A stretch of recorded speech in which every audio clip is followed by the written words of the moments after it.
There aren't too many game franchises that are as lengthy and long-running as the Final Fantasy franchise that could last this long and still maintain the same, if not more positive feedback from its players. The long-awaited Final Fantasy XVI title was released exclusively on the PS5 a few days ago, and it's been extremely well received from the players as one of the best titles this series has seen in a while. The game takes a step up from its predecessor titles, with its combat system having fluid and intuitive controls and animations, not to mention the storyline that's really the highlight of the feedback received on the game, with a lot of people captivated by the story and lore behind the title, which, in case if you were munching too loudly on your Doritos while playing and couldn't hear the dialogue, luckily they now have a feature called Active Lore that explains all of the in-game lore for you, so, thank God.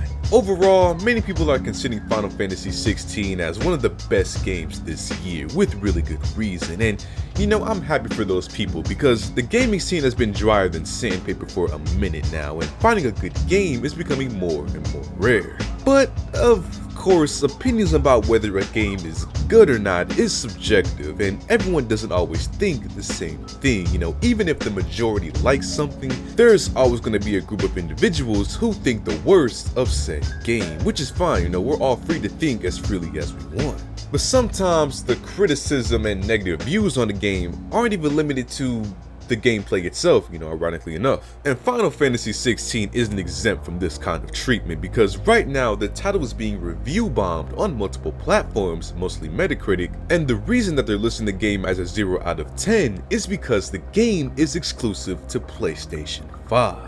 Now, this isn't the first time that a game has been review bombed for being console exclusive, and if Microsoft goes through with the Activision Blizzard deal, good lord, it would not be the last. But either way, this news has still upset a lot of fans of Final Fantasy with the sudden uprising of negative feedback. Now, of all these 0 out of 10 scores, there are actually some, worthy complaints and reviews about the game. Like how some people wanted the game to return to its, turn-based roots, or, how the game in their eyes didn't live up to the M rating, which they probably don't understand how the ESW rating works in the first place, or even that the game just isn't fun in their eyes, which is cool, we're all free to think how we want about whatever game. But leaving a bad taint on a title where people go to find out information about its gameplay just because it isn't on a certain console is a little OD.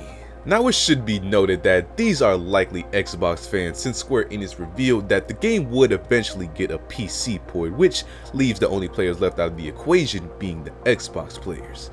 Well, and the Nintendo players, but they really weren't in the equation to begin with. And apparently the only reason that Square Enix has decided to make the game exclusive to PS5 is because Sony offered them a better deal, likely with money involved. Plus, they claim it was easier to develop for one console. So I think the blame should really be shifted to PlayStation for just being rich as f, because it's apparent that Square Enix put a lot of effort and time into this new title.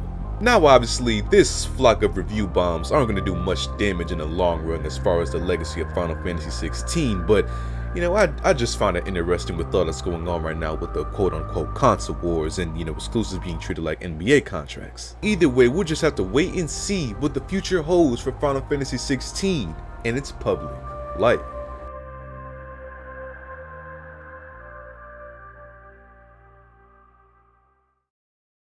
So what do you guys think about Final Fantasy 16 and these review bombs, man? Feel free to leave a comment down below. And as always, leave a like on the video, subscribe, and I'll see you on the next one.